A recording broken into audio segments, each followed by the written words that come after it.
joining us, Father Dominic. I'm Samantha. Well, my name is, as you say, Dominic Tomuseni. Full name, Dominic Fungai Tomuseni. I'm a Jesuit priest from Zimbabwe, and currently I am pursuing doctoral studies in the US. Okay. And as part of my my formation, Jesuit formation, I spent 2 years in Guyana. Okay. And this time I'm on a short break, so I decided to revisit my salvation history here. Okay. Well, I understand from your a little bit about your background.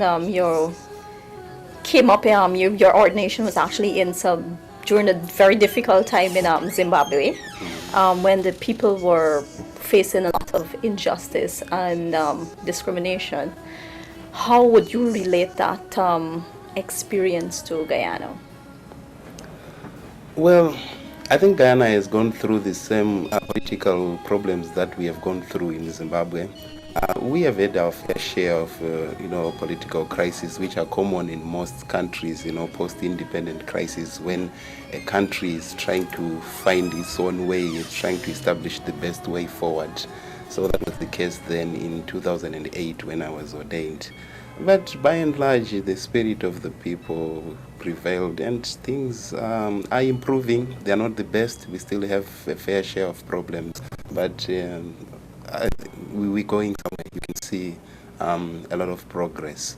So when I think of that in terms of my ordination, I think it is a sign of hope that in spite of the struggles that we encounter with God.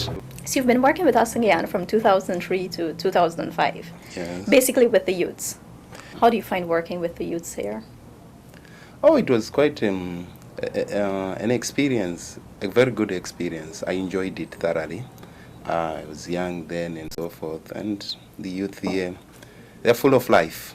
And like all Guyanese, they love life, laughter, and loud music, and so it was the kind of thing that I enjoyed as well. Okay. What do you think of the church in Guyana? What are your views on the church in Guyana? Well, the church in Guyana has got something unique to offer to the universal church. I'm in terms of its pastoral approach. I understand they are going through this what they call it just ceased to be an experiment. When I left, it was an experiment, but they call it pastoral area approach. I don't know what they do, but where you have lay people participating more and more in the life of the church. As I understand, it's not a new thing in Guyana, because in the interior it has been going on for a while, where lay people participated a lot. And now it has come to Georgetown. I'm not so sure how it's going to come up, and if we are talking of a future of the church where there will be less and less priests, probably this will be a model for the universal church. And that's why I think that the church in Guyana has an experience of being church that might be valuable to the universal church, especially in terms of its pastoral approaches. Okay. What is the difference between the church in Zimbabwe and the church in Guyana, where the lay ministers are being involved? Is it the same they're involved there or not? Oh, there are similarities and differences. Participation of the lay in the church has been kind of has been interpreted differently, and many people don't understand how best to do that. And if you read around, you hear all sorts of things about it. So the people are involved, and people are trying to say, what more can they do?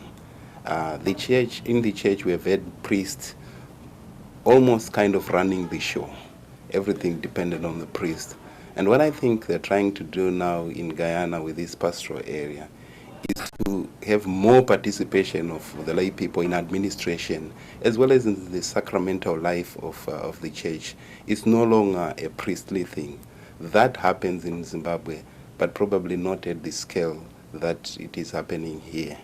And I'm not so sure how it is happening, because I've just been here for a week, and I don't know. This is one thing I really wanted to find out, how are the people taking it? Mm-hmm. Because they just introduced it the time I left.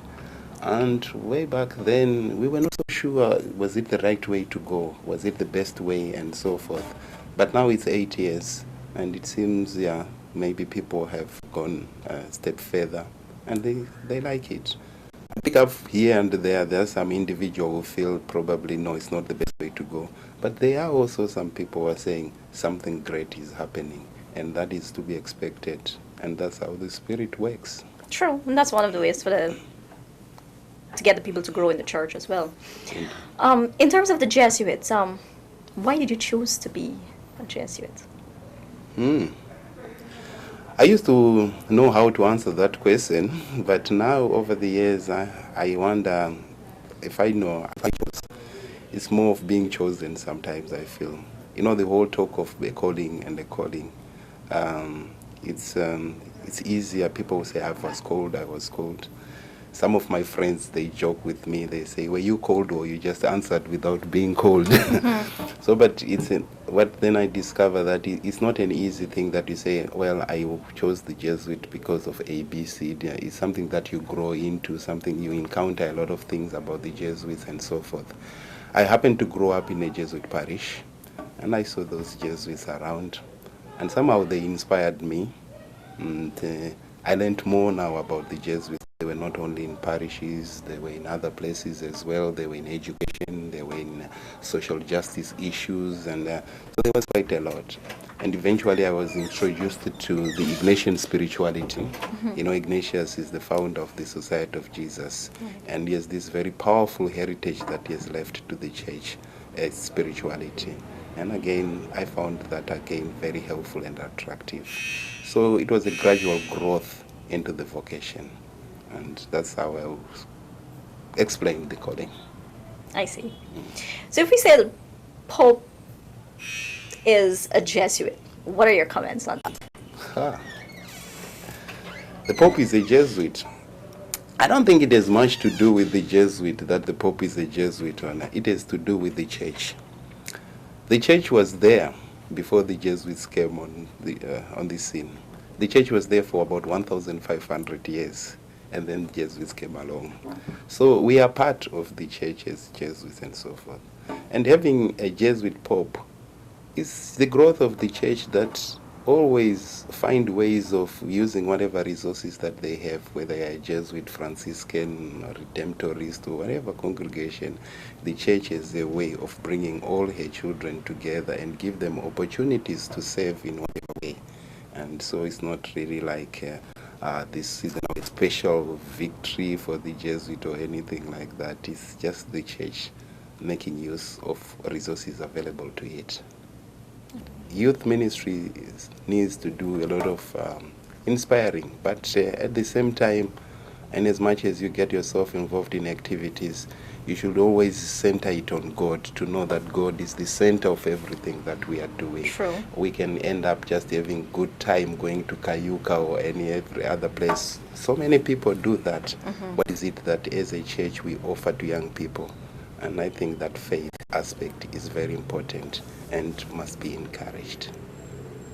Well, I know we've been talking about that a lot recently since the summit in Brazil of getting the youths involved, to having God in their life, to get them involved in the church and everything. What are your views on the church, the work of the church in Guyana?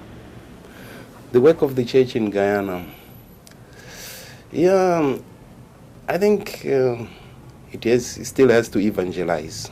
People know about faith and so forth, but evangelization is still very important, to know how we experience God and so forth. It has got a lot of challenges. What I really would like to see happening in Guyana is to see Guyana is taking a lead in the best way of being church here. It's good. I would love maybe to be part of this, but I want to support what the Guyanese are doing. And the church has a lot to do in that area. It has a very strong spiritual heritage. In spite of the problems people have, the people here are people of faith and people of hope and people of courage, and the church should help to develop that. It's something that you don't get anywhere else. You can learn to be a good teacher, a good doctor and so forth, but maybe to be a good person, the church has to contribute to that.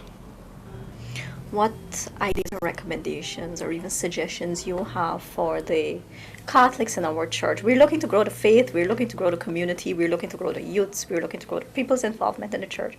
What suggestions do you have for persons who are looking at this program? Oh, honestly, I don't have any suggestion as such, but probably just an encouragement of some sort. I'm saying, let's just continue having faith. And with faith, God has got something that He was going to give us. Great things lie ahead of us. And we just try and fail, but we continue trying. And True. with God, we will manage to become better people. Excellent. Thank you.